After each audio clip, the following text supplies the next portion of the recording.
Hello students. Last video में हमने software testing के एमसीक्यूज देखना स्टार्ट किया था विद द बेसिक डेफिनेशन। आज हम उसी को सेकेंड पार्ट देख रहे हैं। हम और 15 क्वेश्चंस आज डिस्कस करेंगे। हमने लास्ट क्वेश्चन में बेसिक देखा था कि टेस्टिंग क्या है, एरर्स डिफेक्ट्स क्या होते हैं, ठीक है, एक्सियोम्स पे कितने क्वेश्चंस बन सकते हैं ये भी हमने देखा था। आज हम फर्स्ट देख रहे हैं कि 7 प्रिंसिपल ऑफ सॉफ्टवेयर टेस्टिंग क्या है। 7 प्रिंसिपल्स पहले आपको पता होने चाहिए कि ये 7 प्रिंसिपल्स है क्या सॉफ्टवेयर टेस्टिंग के। तो पहला प्रिंसिपल है testing shows the presence of defect. हमारा टेस्टिंग क्या बोलता है कि वो डिफेक्ट्स को जनरेट बता सकता है, फाइंड आउट कर सकता है, उसको हम रिड्यूस कर सकते हैं फाइंड आउट करने के बाद, पर 100% हम बग फ्री उसे नहीं बना सकते हैं। ठीक है, means testing can reduce the number of defects but not remove all the defects. वो पूरे के पूरे डिफेक्ट्स को रिमूव नहीं कर सकता है। That is the first point meaning. Second, exhaustive testing is not possible. हमारे पास एग्जॉस्टिव टेस्टिंग हमारी पॉसिबल नहीं है। यानी कि हम कई बार क्या करते हैं कि एक ही टेस्ट केस एक ही जगह पे बार बार इम्प्लीमेंट करते रहते हैं। ठीक है, यानी हमारी पॉसिबल इनपुट्स क्या है, वैलिड है या इनवैलिड है, प्री कंडीशंस क्या है, हम इसको क्या करते हैं, हमारी फंक्शनैलिटीज को इम्प्लीमेंट करते हैं। That is called the exhaustive testing. ठीक है, और software can never test every test case, और हर एक टेस्ट केस को हम लोग इम्पॉसिबल एग्जॉस्टिव टेस्टिंग में यानी हर एक इस पे डाल के देखना, क्योंकि इससे क्या होता है, टेस्ट केसेस बढ़ेंगे तो कॉस्ट बढ़ेगा, एफर्ट बढ़ेगा, और ये इनडायरेक्टली इम्प्रैक्टिकल हो जाता है। तो सॉफ्टवेयर में टेस्टिंग के समय रिड्यूस तो करना है, करेक्ट आउटपुट भी चाहिए, लेकिन हम लिमिटेड डेटा, लिमिटेड इनपुट्स के थ्रू और लिमिटेड टेस्टिंग के थ्रू पता करना चाहते हैं। तो exhaustive testing is not possible, यानी हर एक पार्ट की टेस्टिंग करना इम्पॉसिबल है। That is called the exhaustive testing. Then early testing, जैसे ही हमने डेटा कलेक्शन करना स्टार्ट किया, सभी को पता है कि एक सॉफ्टवेयर बनाने के लिए हमें डेटा को गैदर करना पड़ता है, रिक्वायरमेंट गैदर करनी पड़ती है, और रिक्वायरमेंट गैदर करने के बाद ही हम कोडिंग कर सकते हैं। तो हम अर्ली टेस्टिंग क्या बोलता है कि आप पहले से ही क्या करो, सारी टेस्टिंग स्टार्टिंग से ही करना स्टार्ट कर दो, यानी जब रिक्वायरमेंट गैदर कर रहे हो तब से ही आप क्या करो, सॉफ्टवेयर को टेस्ट करना स्टार्ट कर दो। ठीक है, यानी एसडी, और अगर आपने स्टार्टिंग फर्स्ट फेज से ही ये काम कर लिया तो आपके जो एरर्स है वो फाइंड आउट हो जाएंगी, एनालिसिस स्टार्टिंग से ही स्टार्ट हो जाएगा। That is your early testing. ठीक है, मैं इसके मीनिंग से आपको पहले इसलिए समझा रही हूँ ताकि आपको इजीली फिर इन सबके पॉइंट्स समझ में आ जाए, यानी आप इसके बाद इसमें इजीली कोई भी इस पे पार्ट पे अगर क्वेश्चनिंग बनती है तो आप उसे समझ जाए। जैसे हमने अर्ली टेस्टिंग का मीनिंग दिखा, एग्जॉस्टिव टेस्टिंग देखा, वैसे हम अलग अलग पॉइंट्स हम लोग पढ़ेंगे, और उसके बाद जैसे ही हमें पॉइंट समझ में आ जाएंगे इससे रिलेटेड एमसीक्यूज हम स्टार्ट कर देंगे। ठीक है, देन डिफेक्ट क्लस्टरिंग, जितने भी डिफेक्ट्स है सारे डिफेक्ट्स का क्लस्टर करके रखना। यानी 80% एक सॉफ्टवेयर में अगर डिफेक्ट है, ठीक है, software testing states that 80% of software detect comes from the 20% of module. यानी 80% डिफेक्ट हमें 20% मॉड्यूल से ही मिल जाते हैं, यानी हमारे बहुत सारे इसमें डिफेक्ट्स मिलता है, और ये सारे डिफेक्ट्स को एक साथ गैदर करके रखना, that is defect clustering. Then one is the important is pesticide paradox. Pesticide paradox क्या बोलता है कि रिपीटेटिव टेस्ट अगर हम कर रहे हैं किसी चीज पे अगेन एंड अगेन, हम किसी ब्लॉक पे अगेन एंड अगेन टेस्ट करते जा रहे हैं, तो उसे हम क्या बोल रहे हैं, उसकी वजह से एक जैसे, यानी अगर बार बार एक ही कोड पे एक ही जैसा टेस्ट किया जाए तो उसमें वो बग्स भी होगा तो वो जनरेट करके नहीं दिखाएगा। तो that is called the pesticide paradox. Means हमें हर बार टेस्ट केसेस अपडेट करते रहना चाहिए अगर हमें न्यू बग्स फाइंड आउट करना है। तो repeating that same test again and again will not find the new bug, that is called the pesticide paradox. Testing is context dependent. हम बोलते हैं टेस्टिंग क्या है, कॉन्टेक्स्ट डिपेंडेंट है। Context dependent in the sense कि अगर आप एक वेबसाइट के लिए कर रहे हो तो टेस्टिंग की मेथड अलग होगी, गेमिंग का सॉफ्टवेयर पे टेस्ट कर रहे हो तो टेस्टिंग अलग होगी, एक कंप्यूटेशनल डिवाइस है तो उसमें टेस्टिंग अलग होगी, एंड्रॉइड एप्लीकेशन है तो टेस्टिंग अलग होगी, यानी हर एक पे हम लोग टेस्टिंग अलग अलग अप्रोचेस इंप्लीमेंट करते हैं। तो that is called the testing is a context dependent. Then absence of error policy. अगर हमने बोल दिया एक सॉफ्टवेयर हमारा 100% बग फ्री है, ऐसा नहीं हो सकता। हमारा 99% बग फ्री हो सकता है, पर हमने यूजर रिक्वायरमेंट ही फुलफिल नहीं की। हमने 99% बग फ्री तो कर दिया, लेकिन हमने यूजर की रिक्वायरमेंट ही फुलफिल नहीं करी। उसकी मैंडेटरी चीजें कस्टमर की फुलफिल ही नहीं कर पाए, जो उसने बोला था नेसेसरी है वो हमने इम्प्लीमेंट ही नहीं किया। तो ऐसे समय हमारा क्या हो जाता है, एब्सेंस ऑफ एरर पॉलिसी। ये हमारा टेस्टिंग का सेवेंथ प्रिंसिपल आ जाता है। तो these are the 7 different principles of testing. तो इसी पे हमारे, आई होप आपको 7 प्रिंसिपल समझे होंगे। तो इन्हीं 7 प्रिंसिपल्स पे हम क्या कर सकते हैं, क्वेश्चंस बन सकता है। जैसे फर्स्ट क्वेश्चन है, when testing principle are useful, कब टेस्टिंग प्रिंसिपल हमारे यूजफुल रहते हैं। Throughout the life cycle, हमें जब तक कि हमारा सॉफ्टवेयर चल रहा है तब तक हमारी टेस्टिंग की ये प्रिंसिपल्स काम आते हैं, क्योंकि हमें एरर्स निकालने हैं, बार बार एक ही टेस्ट परफॉर्म नहीं करनी है, हमें यूजर रिक्वायरमेंट भी फुलफिल करनी है, यानी पेस्टिसाइड पैराडॉक्स नहीं होना चाहिए, एब्सेंस ऑफ एरर पॉलिसी नहीं होनी चाहिए। तो through out the life cycle हमारे हो सकते हैं। एक क्वेश्चन ये भी बन सकता है, how many principles of software testing, 7 है, 6 है, 5 है, 4 है, तो आप आंसर दे सकते हो 7। ये भी एक एमसीक्यू बन सकता है आपका। देन नेक्स्ट क्वेश्चन आता है, व्हाट इज पेस्टिसाइड पैराडॉक्स। अभी डिस्कस किया था, रिपीटेटिवली अगर टेस्ट करते हैं तो देखो फर्स्ट ऑप्शन ही है, if the same test are repeated over and over again, eventually the same test of test cases will no longer find any new bug. वो न्यू बग्स को फाइंड आउट नहीं कर सकते, that is called the pesticide paradox. Okay, अब next question आता है हमारा, the defect cluster change over time. अगर डिफेक्ट क्लस्टर चेंज हो गया over time, which of the following testing principle implies that.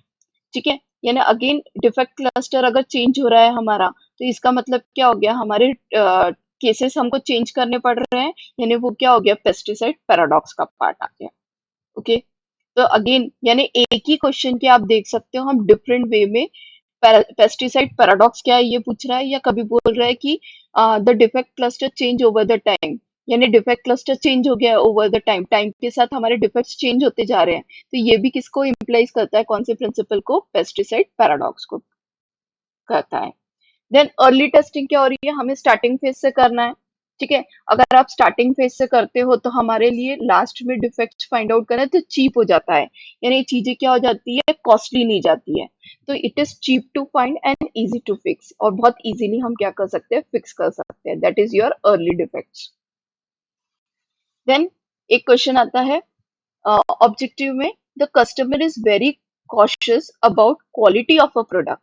एक कस्टमर क्वालिटी के लिए बहुत ज्यादा प्रिकॉशनरी कॉशियस है।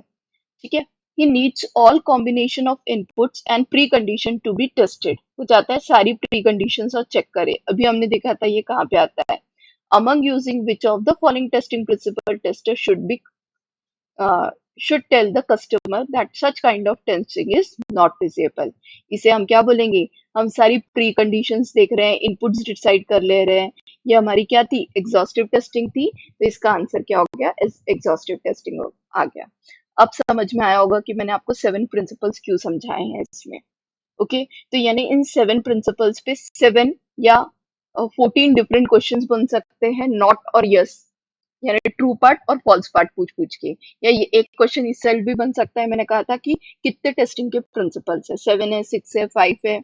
Okay, then software tester focus more on complex part of the software. Software tester क्या करते हैं, फोकस करते हैं more on complex part of the software, which of the testing principle implies. ठीक है, अगर कोई हमारा ज्यादा इस पे फोकस कर रहा है, कॉम्प्लेक्स पार्ट पे फोकस कर रहा है, तो वो क्या हो गया, डिफेक्ट क्लस्टरिंग का पार्ट आ गया, क्योंकि डिफेक्ट्स का केस पे फोकस करके रख रहा है, तो डिफेक्ट्स पे फोकस करना, कॉम्प्लेक्स पार्ट पे फोकस करना, that is your defect clustering. Then next आता है ट्रू या फॉल्स पूछ रहा है, which of the following statement is true. ठीक है, तो executive testing is impossible in practical but practical। Second is exhaustive testing is possible but impractical। Exhaustive testing is impossible and impractical। D, exhaustive testing is possible and practical। हमने पहले ही discuss किया था कि exhaustive testing यानी हर एक छोटी छोटी चीजों को टेस्ट करते रहना, छोटे छोटे केसेस बना के रखना, प्री कंडीशनर, और इतना करना डिफिकल्ट है, इम्पॉसिबल है।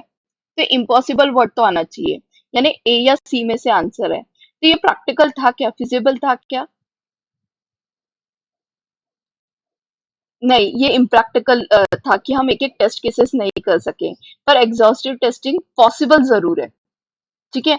हर एक पार्ट को टेस्ट करना इम्प्रैक्टिकल है, इम्पॉसिबल है, पर हर एक यानी टेस्ट करना it is not a impossible, it is a possible, therefore your answer is B.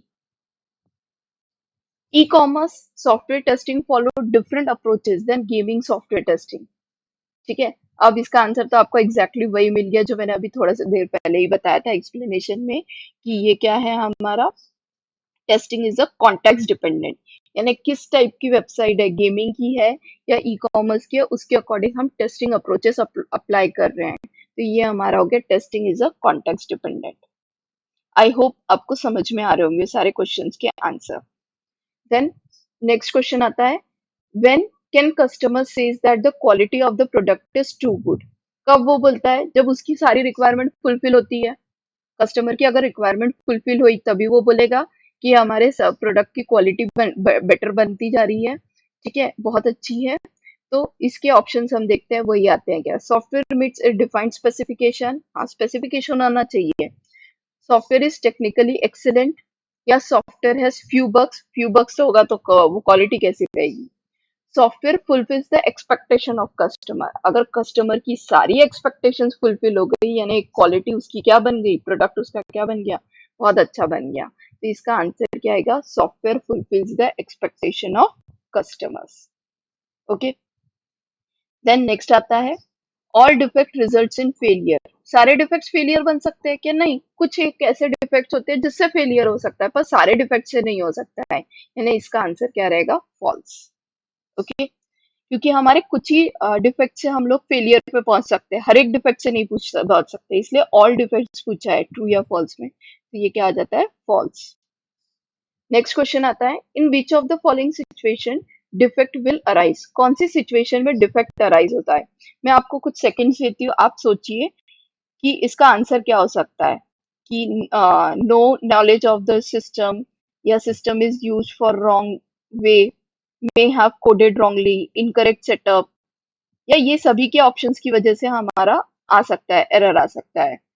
क्या लगता है आपको, आई होप आप सभी को आंसर समझ गया हो, क्योंकि ये सारे रीजन है जिनकी वजह से हमारे डिफेक्ट्स क्या हो सकते हैं, जनरेट हो सकते हैं। अगर किसी बंदे को सॉफ्ट नॉलेज ही नहीं है, वो कर रहा है, तो हो सकता है बग्स आ जाए। System is used in wrong way, गलत तरीके से यूज किया तो भी बग्स जनरेट हो सकता है। May be coded wrongly, coding अगर रॉन्ग की हुई हो, या सेटअप या टेस्टिंग एनवायरनमेंट इनकरेक्ट सेट किया हो तो भी एरर जनरेट हो सकता है, यानी इसका आंसर क्या रहेगा, all of the above. Okay, then bugs is the same name as, bugs का दूसरा नाम क्या है। आई होप आपको इसका आंसर समझ गया होगा, bugs is another name is defect, defect को हम क्या बोलते हैं, बग बोलते हैं। ओके, देन ट्रू फॉल्स पे भी आपके और क्वेश्चंस बन सकते हैं। Cost of defect does not increase over the period of time. Cost of defect क्या not increase over the period of time, यानी कॉस्ट क्या कोई डिफेक्ट का इंक्रीज नहीं हो सकता है ये, ठीक है, तो यानी cost of defect does not increase over the period of time, that is your false statement. Then sometimes software tester can use only error guessing technique. Sometimes software क्या किया जाता है, error guessing technique while testing a software, एक software को test करने के लिए हम यूज करते हैं, तो again it is a false statement. Debugging and testing are same activity, दोनों एक ही चीज नहीं है, डिबगिंग अलग चीज होती है, स्टेप बाय स्टेप हम देखते हैं, टेस्टिंग अलग चीज होती है, एरर्स फाइंड आउट करने के लिए किया जाता है, तो both are not the same thing, that's why it is also false statement. I hope आपको सारे 15 क्वेश्चन समझे होंगे। अब आप इस पे बेस्ड कितने भी अगर आपको क्वेश्चंस आए 7 प्रिंसिपल्स या इन सब पे, तो आप सॉल्व कर पाओ। Thank you.